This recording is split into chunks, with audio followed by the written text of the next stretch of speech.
Mall of America. For more than 30 years, it has been a retail leader and an international destination, and it remains the largest mall in the U.S. Not to mention, it welcomes millions of guests from around the world. It's huge, but it's also so much more. In this podcast, you're going to hear the real stories of how it started and why it continues to thrive. You'll hear about challenges we faced along the way and what you can learn from them. We will feature guests and experts from all walks of life and business, and along the way, you'll laugh, learn, and maybe even change the way you look at things. So if you're a fan of the mall, a brand new visitor, an entrepreneur, or a dreamer, prepare to dive deep into so much more. This podcast is presented by the Bloomington Convention and Visitors Bureau. Hello, and welcome to this episode of So Much More, a Mall of America podcast. We're so happy you're here joining us today. My name is Dan Jasper. I am your host for this show. And joining me today are two members of the fabulous Cirque du Soleil BAZZAR show that is currently showing at Mall of America. It's right outside our north doors in our north lot under an immense, massive blue and white tent, the big top. It looks so exciting. The show features an eclectic troupe of acrobats, dancers, and musicians who work together to create a quirky, fun, exciting, one-of-a-kind world under the direction of the maestro. My guests today are Johnny Kim, who is the artistic director. Welcome, Johnny. Thanks for having me.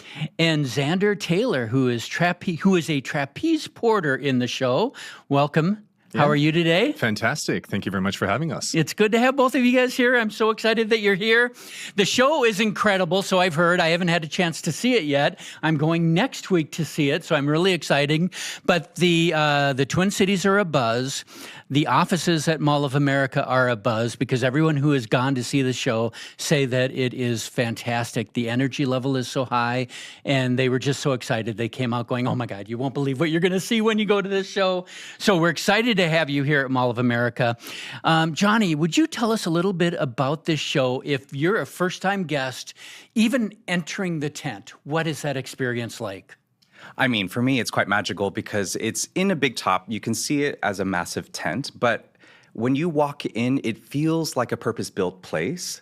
So from the beginning, when you walk on site, through that red carpet, through the entrance doors into concessions, you do feel like you're in a theater setting. And then when you walk through into the big top, it is this world where you feel like you're not under a canvas tent anymore. It feels like a theater. And so that part is quite magical because, from the outside, you don't really know what to expect. And then when you go on the inside, it's completely different than what you expected. But I love the big top environment because shows that get presented in this way are so much more intimate and so different than when you watch television on Netflix and you stream at home. There's something about live theater that we all love, but in a big top setting with Cirque du Soleil, it is so much more magical because you truly feel like you're in the show with the artist because you feel their emotions, you see them eye to eye, you can see their expressions. It's just overall so beautiful. Even though you're in the big top, right? You feel like you're part of the show and part of everything that's happening. And there are no bad seats in that tent, right? It's Correct. So intimate and people are so close to the performers that they feel part of it. My favorite thing is when I watch children walk in. Oh, yes, absolutely. Because the magic for them, right? Everyone, any age loves the show, but children, talk about that really quick. Well, watching them and having their eyes glued to, what's going on stage and what's around them is cool, but they're so audible as well, and that's my favorite part, is because you can hear a child respond so viscerally, so on point, and how they react, whether it's through words or sounds or laughter or, oh my gosh, or look, mom. I mean, they are so attuned to things, I think, even more than adults. Yep. So watching it through their eyes is incredible because you can actually feel if you're telling the story correctly, if you can see that they're watching it and they're following along. And if they're not really engaged in following along, that means we've maybe had a little bit of a misstep. Yeah, I love it. And tell me the storyline a little bit. What is the story behind this performance? Well, it's a surrounding maestro. He is the main character, but he is also has a protege, mini maestro. Yep. And so we're in this world where he's creatively trying to find the elements that will capture his most perfect orchestra, right? And it will lead all the way up to the end when he has his big grand finale, right? And of course, through this ceremonious moment, he is also mentoring Mini Maestro and waiting for that moment where we can all gather together. It gets disrupted a little bit by another character called the Floating Woman. The Floating Woman. She steals she steals his maestro hat, and then, it kind of divulges into this side part where we're trying to fix it and bring it back together so we can get to that moment of the finale. But then going back to that environment of the big top, this is where we feel even more a part of the story because the audience plays a part of this as well. And so they become part of that symphony. And so when we get to the end and we have that big grand finale and we're making this magical musical moment with sights and sounds and acrobatics and dance, the audience is, in fact, a part of it. And then that baton gets passed to Mini Maestro. And I love that because it kind of just represents this moment of true collaboration. When we think about everything outside of the stage and in life, it just represents that with a community effort and working together as a unit, we can get anything done. And there's real truth to that, isn't there? It's a good lesson for everybody. You can be entertained and learn something about life. Xander, I wanted to learn a little bit more about your role in the troupe. Mm-hmm. You're an acrobat. Tell me about your act, what you find exciting about it, and a little of your background, if you would. Yeah, so I'm a trapeze artist in the show. Yep. So I'm sorry, trapeze artist. I said that incorrectly. You're right. No, but acrobat is actually still very accurate as well. We are trapeze artists doing acrobatics. Wonderful. So, we Love have it. many titles. But and I mean, within the show, I'm kind of one of the many instruments, let's say, in the orchestra that Maestro has around him. So I'm kind of part of this escapade that we're all in to try to get Maestro up until this final orchestral performance that he has. So for me, I do something called duo fixed trapeze. So a lot of people, if they imagine trapeze, they often think the flying trapeze, which is kind of from traditional circus. What a lot of people know with, one person flying from one trapeze bar over to another in the space. But with my partner and I, Mélanie, we basically are on this bar and I'm kind of throwing her around, catching her hopefully, and basically kind of having this relationship between the two of us that we're showing a certain degree of intimacy between the two of us. And this number was really created with that in mind specifically. So there is a lot of acrobatics, a lot of tricks within what it is that we do on the trapeze, the aerial acrobatics, but there's also a very emotional and a very authentic story that we're trying to tell between the two of us to bring people into this really intimate getting to know one another and figure out how these two musical notes, if you might say it, kind of actually come together and work within Maestro's orchestra. So that's basically, in terms of trapeze, what it is that I do in the show. And then you asked a little bit just my background I suppose. Please. Yeah. But I've been doing this now for 14 years. I was a high diver starting off, but I went to circus school in Montreal, which the best way I kind of describe that is Hogwarts for circus. You go there, you have a little discipline that you choose to major in, and then you have a minor too. And I did that for 4 years in Montreal. And since 2016 to today, I've been working on and off with Cirque du Soleil, but also in the circus industry as a whole. I love it. I could not tell you were from Canada. Just kidding. I love the accent. It's wonderful. The out and abouts are strong, are they? Exactly. Anyone from the southern half of the U.S. thinks I'm from Canada as well. Minnesota has a bit of an accent, not like yours, but so glad to have you here. You said you mostly try to catch. Please tell me you've always caught your partner in the act. Oh, no. Oh, no. What happened? Always. Well, I mean, to be completely fair, we have a pretty good record when it comes to performing shows. We've actually not fallen in performance, but I mean, part of learning anything in this industry comes with a lot of falls, a lot of, wouldn't say accidents necessarily, but just, things that go wrong. And, we usually have a lot of safety equipment around. So when we do have the falls, then we figure out, oh, okay, maybe that wasn't the way to do it. And so it's been a process of just falling less, let's say. And now we're at the point where we're pretty good. We're pretty consistent. So people don't have to worry too much about a young lass falling from the sky into their laps. I love that. No one wants to worry about that. No. And the reputation behind Cirque du Soleil obviously is that your performers are so highly trained that the audience expects that everything will go well. And I heard an interview once that you gave, Xander, where you talked about the performance with your partner, and you really talked about facial expressions and eye contact. That it's more than obviously your bodies are moving and it's hard work. But you're telling a story through your face as well, correct? Yeah, the eyes are a really, really big portion of what we work with. I mean, for me, I kind of view it as the easiest connection that you have into the soul and into what the inner workings are of another person. Yep. And so with Mel and I, we, for this number, use that as kind of a starting point. So when we were creating this act, we kind of thought, okay, well, if you have two people stuck on this trapeze up in the air, but then that don't necessarily want to look at each other, Yep. well, what kind of dynamic comes with that, you know? And there's something that I think people can find parallels in too, in perhaps meeting their partner for the first time, that kind of nervous energy that you have where you sometimes can't look the person in the eyes for the entire time, and just playing with that nervous energy and seeing how trust and confidence develops and how the depth of that eye contact and the confidence that comes with the connection can basically develop and flourish from that. But we use that as a starting point in this number. I love that. Johnny, talk a little bit about your background, if you would, how you got into your life with Cirque du Soleil and what led up to it. And then I'd love to hear a little bit more about what it is to be an artistic director for the show.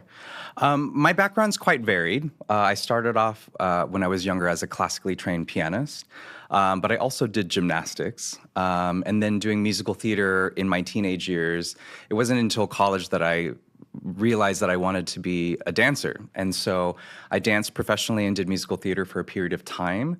But having that gymnastics background is what made me stumble across circus arts. And so when I got into circus, I kind of never left. I think that was in 2007. I kind of never looked back. And I think it's because circus for me just involved all those things that I loved. There is movement quality like dance. There's musicality just like musical theater. You're telling a story, but physical acting more so than spoken word. And so it encapsulates all the things that I grew up doing all in one. And so yeah, that's my background. And your role as artistic director, I don't think a lot of people know exactly what that means, but you are the caretaker of everything, right? It kind of falls under your purview. Talk about that a little bit. That's a big responsibility. It is, because I think it's one of those positions that even for me, I've had a hard time over the years trying to describe it in one sentence, you know, and I always have this idea that if it takes more than one sentence to say what you do, then you don't really know what you're doing. But at the same token, being an artistic director for Cirque kind of encompasses so much, because you're taking care of and leading a cast of wonderful artists from around the world, and you're trying to create an integrity and a high production value so that audience members that come to see us see the highest possible quality that they can night after night if they were to come multiple times.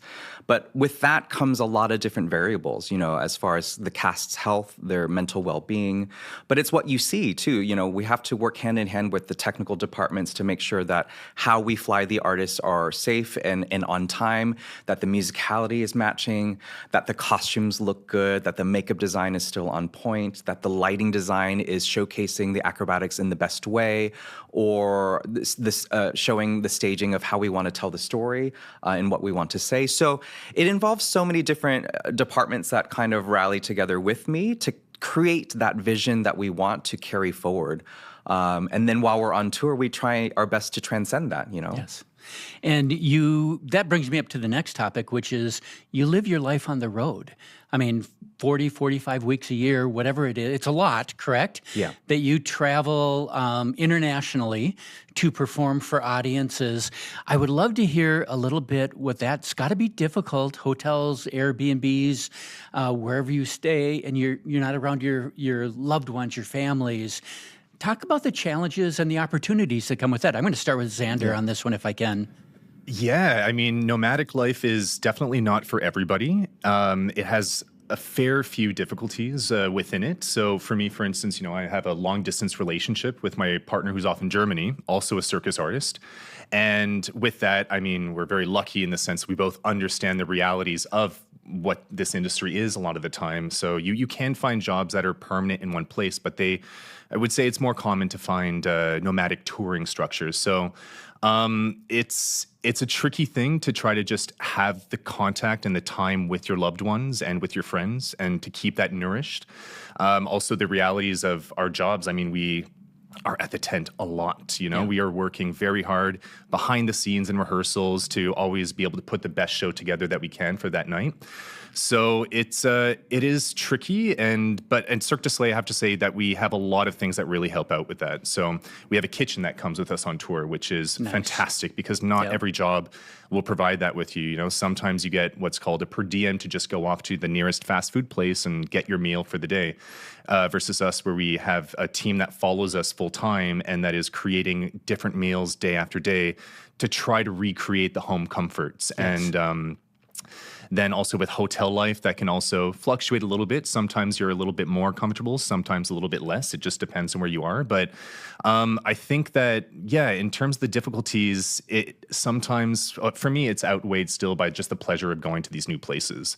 And it's in terms of going out and physically experiencing a new place and exploring it. It's fun. But it's super fun just to be able to see the world. And there's a lot of places that I wouldn't have personally gone to for vacation, but that I do go to for work, and I get very surprised sometimes with these places that I really enjoy and the things that I get to see. And so, like for instance, here I didn't realize that Prince had that recording studio home, like I haven't gone yet, but that's on my list. And so there's these little kind of golden nuggets that you discover in the places that you tour to, and at the same time within the show, part of the fun too is getting to know a different kind of public night after night. Yes. That cities definitely have a vibe to them and a feel to them. You have different feelings to an audience that you always are kind of changing the show to a little bit and always adjusting because, as I think, Johnny, you had said this, it's a conversation. We're collaborating with them. And so there's a pleasure even on stage just to figuring out how it is that we basically get to know an audience from one city to the next. Now I need to know the real scoop. What is the vibe of the Twin Cities audience? Please tell me it's good. Oh, no, it's great. It's lovely, yeah. We've had the whole gamut from all the places that we've been to. But, being here in the Twin Cities, like they know their theater and they also just respond very well. You can feel it on stage when people, it's not just about the clapping and the loudness of it, but it's the response that we get in very specific moments that are nice because then, we feel that everyone knows good theater. A fun fact, I don't know if you knew this, and this used to be the case, I believe it still is, outside of Manhattan, the Twin Cities has the most theater seats per capita in the United States of America. It makes absolute sense. We have a lot of theater here, right? And people appreciate it. Everything from the Guthrie, right, to traveling Broadway shows to small community theaters. It's big within our culture, and we really appreciate. We have a thriving artistic community in the Twin Cities, so I think they love coming out and seeing you as well. And then, Johnny, I just wanted to hear a little bit about being on the road, what that's like for you as well. And what are some of the fun things? Well, the fun things, similar to what Xander was saying, is that, it's not like a common job, as we know. But with that being said, like touring to a place, like let's say we'll use Minneapolis as an example.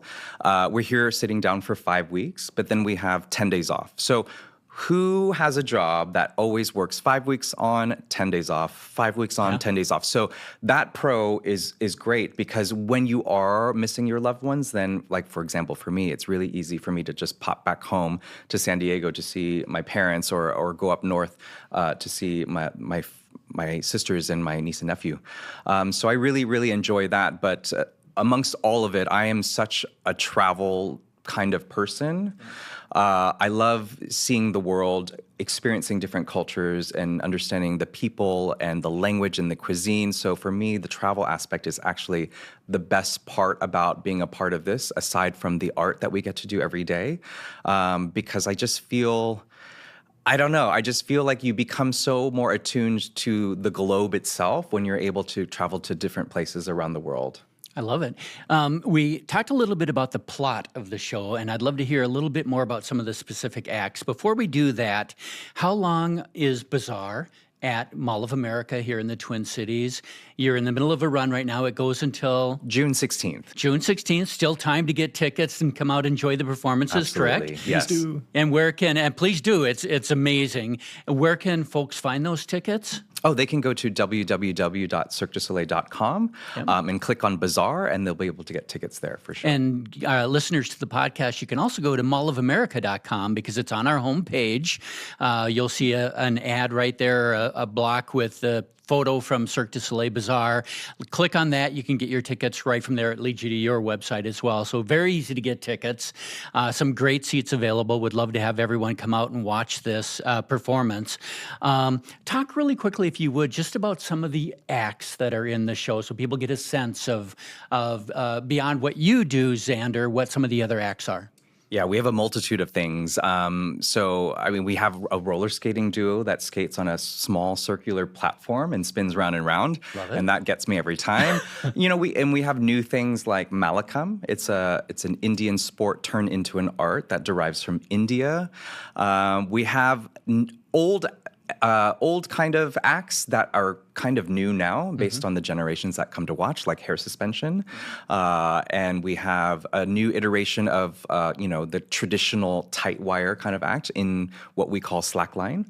We have plenty of things. We have trapeze, obviously, with Xander and Mel. I love it. I'm guessing I would never qualify for the hair extension thing. Yeah. Well, for those who don't have video, I'm just saying, right? Everything that I've heard, when the people that I've talked to that have already seen the performance, they came out and they talked about that every act was, it seemed like every act, the next one was like, wow. They were all so good. They were flabbergasted by them. They also all mentioned the maestro, kind of saying how he pulls it all together and brings everyone together. And the ending is what they all spoke about. So I'm excited to see the show in this coming week as well. What I'd love to ask you next is, have you had a chance to visit around the Twin Cities yet during your time here? And if so, I know Xander, you already said you have a place you want to visit. Have you seen anything yet in the Twin Cities, including Mall of America, that you've experienced that surprised you?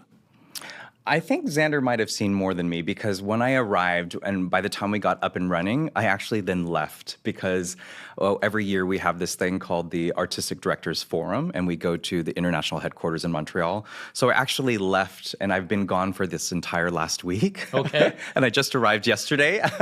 So I haven't seen much, but I do have to say I went to an amazing restaurant called, I think it's called Owamni. Okay, yeah. Yes, the indigenous one that's right by the water. Yeah. And I loved it. So it was really nice to experience that as one of my first really good meals here in Minneapolis. But as far as seeing the sights, I haven't really gone out to do that yet. That's right. You have time. This coming weekend, I'm going to be out there. Yeah. Xander, how about you? Well, it can sometimes be tricky in showbiz when you have the Mondays and Tuesdays off, because often when you want to go and you want to maybe experience museums or other shows, they kind of operate to a similar schedule. So it can be tricky. I was lucky enough to go and see MJ the Musical when it was in town at the Orpheum Theater, I think. Yeah. And so that was lovely to see also, because a Tuesday night, seeing a packed house from everyone here in this city being able to go and support a show like that was pretty cool, and also a fantastic show. But I went to the Sculpture Garden as well, which is fantastic. I did that too. Yeah. One of my favorite places to take my grandkids. They love it. Yeah, that cherry, that aquatic cherry is cherry on the spoon. Cherry on the spoon was pretty cool. And then I really like to just get lost in the city. So for me, I put away my phone. I literally just walk around aimlessly and try to purposefully get lost. And you tend to see some really fun things. I think I went to a neighborhood near that Sculpture Garden, which is full of super rich houses. Yes. I don't know what that neighborhood's called exactly, but it was really interesting walking around, seeing a house that looked like it was an Italian villa next to one that looked like a very kind of classic American style, and then all of a sudden a Tudor-looking house. So yeah, for me, it's a lot of kind of aimless wandering, but it brings me a lot of joy when I can just kind of walk around and get a feeling to a city just without knowing exactly where it is that I am. I love it. That neighborhood is called Not Dan's Neighborhood. Okay. The place Dan would love to live. Yeah. That's what it's called. We're getting close to our time here. Just want to remind guests that if they would love to come and see the show, that I would encourage them to do that. They can go to cirquedusoleil.com, go to mallofamerica.com to get your tickets as well. So I'm going to just ask a couple of quick questions from both of you. Quick one-word answer. Don't even think about it. And I don't even have these written down, so I'm just going by what I want to ask. So in one word, how would you describe the show? Johnny. Just one word? One word. Magical.